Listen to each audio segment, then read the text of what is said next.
checked my voter registration online, and I am ready to vote.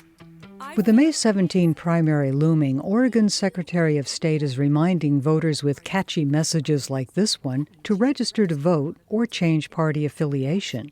If they miss the deadline, they can't vote in the primary. A lot is riding on it, as Oregon's closed primary system is only open to registered Democrats and Republicans, and they are outnumbered by a very large group of voters. Hello, welcome to InSight. I'm Wendy Brokaw. For the first time in Oregon's history, there are more registered voters with no party affiliation than there are registered Democrats or Republicans, and most are staying that way. According to the Oregon Secretary of State's Election Division, by mid-April, the number of Democrats trailed the non-affiliated by less than 1%, each with about a third of the voter total. Republicans lag with about a quarter of the voter total. What's behind this trend? Oregon's motor voter law. With its automatic voter registration, it has added about 800,000 new voters since it went into effect January of 2016. All are registered as non-affiliated, but they can change that to a party at any time. The news is, most do not.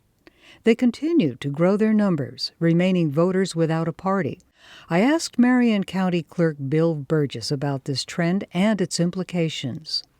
We have a huge number of nonpartisan voters. That has to have an effect. What would you say that effect is? Well, certainly there's a couple things. Number one, we know that when people are registered nonpartisan, they don't turn out. They're less likely to vote than if they are registered with a party. And since we've gone to the automatic voter registration through the DMV, we've seen some number of changes here in Oregon. And we used to have about 50 or 55,000 R's and 50 or 55,000 D's and about 35,000 nonpartisans. Now our numbers have swollen, and we have close to 70,000 D's, about 68,000 R's, but we have over 80,000 nonpartisan. Nonpartisan is sort of become, a non-party has become the biggest party or the biggest block of folks. We still have other people in other parties like the Independent Party and others. There's probably about 15,000 or so in there because we've got about 220,000 voters in Marion County now. Whereas when we first started this in 2016, we were only 150,000 voters. I know that since the motor voter law came out, by 2020, it had arranged to have registered to vote 755,000 people. Isn't that something? Yeah. And some of those people vote. And so we have a greater number of people voting, even though the percentage sometimes is less. And, when they vote, when they're registered that way automatically, they're sent a card. And when they get that card, they have a chance to check that party right then and there. Most of them don't. About maybe 10% of them do. About 5% say, no, I don't want to be involved at all. And so they're stricken. They have to do this within the first 21 days. And then the other 85% do nothing. And they end up being registered to vote as nonpartisan. Not that many people decide our future. No, in fact, I think even statewide now, it was sort of an anomaly in Marion County for a few years, but I'm not sure, but if maybe statewide there are more non-affiliateds now than there are even Ds. We think of ourselves as the blue state, but we're neither party can claim a majority, I believe, anymore in Oregon. Is that particularly politically healthy for our country as a democracy? Independence is something that I think we always value.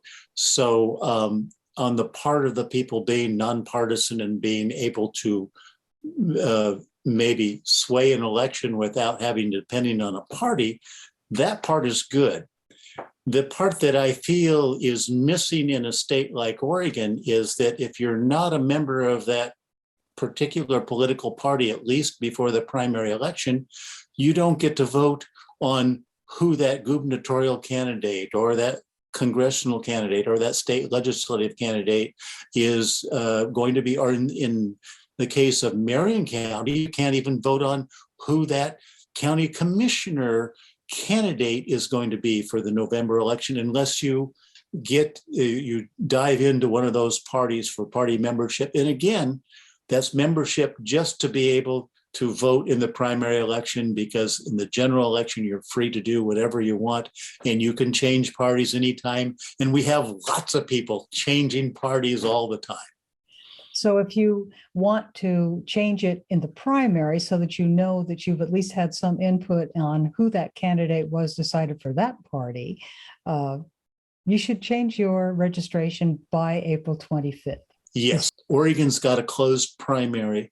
It's different than Washington and California, where they have more of an open or top two system. Here, the closed primary, you need to be a member of that party, and you need to register by April 26th and able to do that.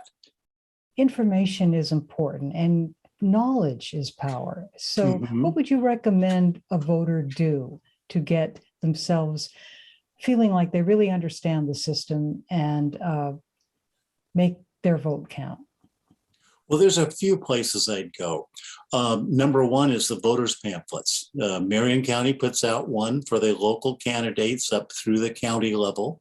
And of course, there's the state's voters' pamphlet too. And we also make that available audio for people that may have a hard time with vision problem or hard time reading. And then you can certainly talk to candidates, and we have candidate contact information. Both the state has the state and federal ones, and then we have the local ones at Marion County. You can certainly give our office a call. There are certainly some forums, some great forums that will be put on the NAACP, the League of Women Voters, City Club, others will put on good things.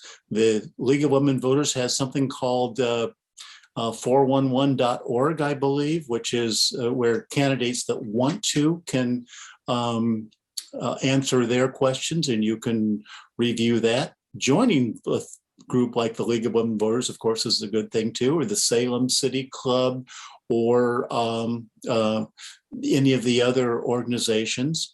But I certainly would want to go out and find out more about these candidates. Now, that's sort of hard when you've got 19 Republican candidates running for governor and 15 Democratic candidates running for governor. I admit that takes a little bit of work.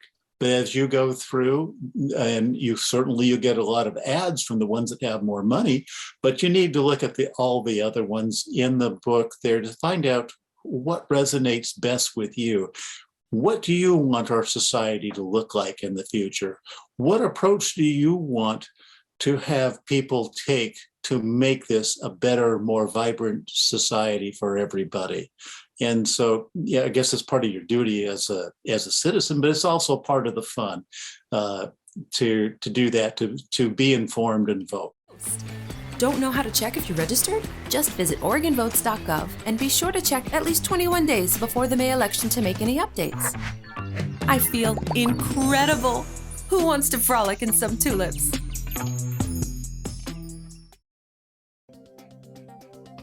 Thank you for joining us today on InSight. I'm Wendy Brokaw.